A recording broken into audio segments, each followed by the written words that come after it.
Good morning everyone. আজকে আমরা একটা সকালবেলায় খুব সুন্দর জায়গায় গেছিলাম। এখানে আমরা মাঝে মধ্যেই গিয়ে থাকি। চলো তোমাদের আজকে সবাইকে নিয়ে যাই। ভীষণ সুন্দর, দেখো, প্রকৃতির মাঝে, প্রকৃতির কোলে আমরা এখানে মাঝে যাই এক্সারসাইজ করতে, মর্নিং ওয়াক করতে। পাশে কত বিশাল বড় একটা ঝিল, ভীষণ সুন্দর এই জায়গাটা। ঝিরিঝিরি বৃষ্টিও পড়ছিল। সকালটা কিন্তু ভীষণ সুন্দর লাগছিল, তাই না? আমরা প্রত্যেকে মিলে যখন যাচ্ছিলাম, পুরো জায়গাটা আজকে আমরা মর্নিং ওয়াক করেছি, অসাধারণ লেগেছে। চলো এবার তোমাদেরকে একটা সুন্দর জায়গায় দেখাই।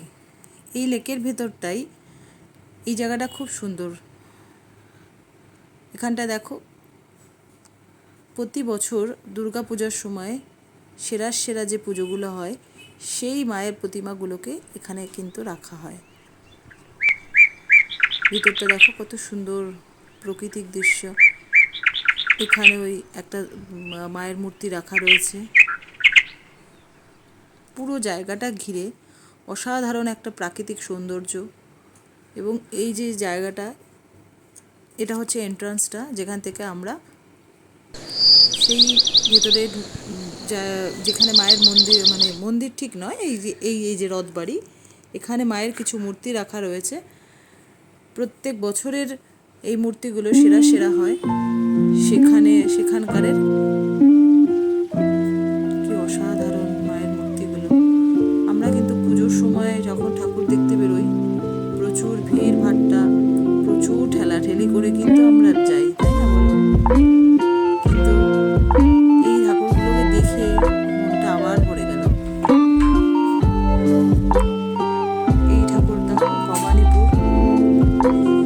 তো প্রত্যেকটা ঠাকুরের কি কারুকার্য, কি অসাধারণ হাতের কার্যকারিতা, শিল্প, সত্যি দেখার মতো, কত অসাধারণ, তাই না?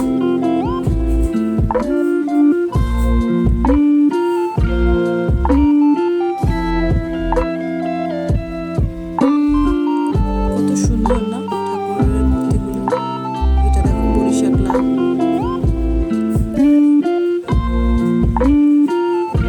প্রত্যেকটা মায়ের মূর্তি কিন্তু সত্যি অসাধারণ। এখানে আমরা বাইরে বেরিয়ে এসেছি। দেখো, পাথর দিয়ে যেরকমভাবে কেটে বানানো হয়, ঠিক সেরকম আদলে কিন্তু তৈরি করা হয়েছে।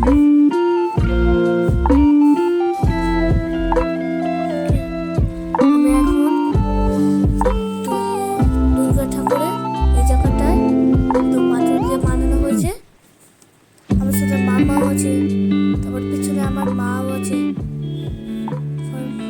আমার কাছে অনেকেই আছে যারা যারা আমাকে নিয়ে এসছে। পাপা, তারপর আমি, তারপর নরেন মামা, তারপর সুস্মিতা আন্টি আসেনি। আমার ছেলে কত সুন্দর করে বলল কিন্তু, তাই না? ও কিন্তু বেশ বলেও, আমার খুব ভালোও লাগে। ও খুব সুন্দর করে সব জায়গাটাকে এক্সপ্লেন করে দেয়, আমার অনেকটা কাজও কমিয়ে দেয়।